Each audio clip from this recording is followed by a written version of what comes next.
4 jours et demi après le drame, beaucoup de monde était venu rendre un dernier hommage aux victimes de l'accident de la route survenu samedi vers 23 h à Monceny, en Saône-et-Loire. Fanny Borius, vous avez assisté aux cérémonies. Toutes deux se sont déroulées au Creusot. Oui, Claire, deux cérémonies qui se sont passées à quelques centaines de mètres de distance.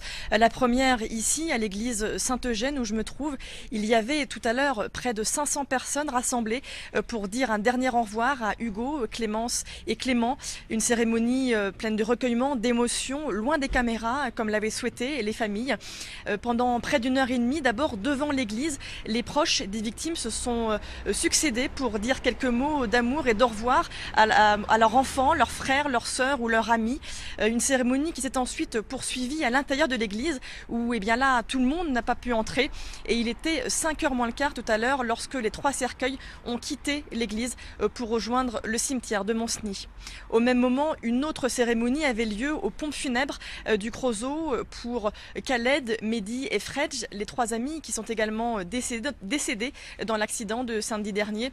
Une cérémonie là encore loin des caméras, mais nous avons pu constater là encore une foule importante, des centaines de personnes qui sont venues rendre un dernier hommage aux 3 amis. Les 3 cercueils sont partis tout à l'heure pour la ville de Lyon et ils doivent décoller demain pour la Tunisie où les 3 amis sont inhumés.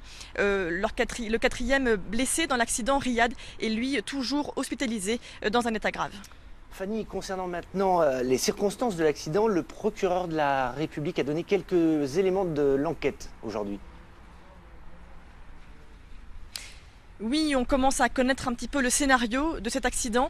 Ce que l'on sait, c'est que l'alcool n'est pas à l'origine de l'accident, la vitesse non plus, puisque les 2 voitures respectaient la limitation de vitesse qui est de 90 km/h à l'endroit de l'accident. Par contre, ce que l'enquête dit, c'est que l'une des voitures s'est déportée sur l'autre voie et a percuté donc la voiture qui arrivait en face. On ne sait pas pourquoi cette voiture s'est déportée. L'enquête doit le déterminer, elle se poursuit. Merci Fanny Borius pour toutes ces précisions.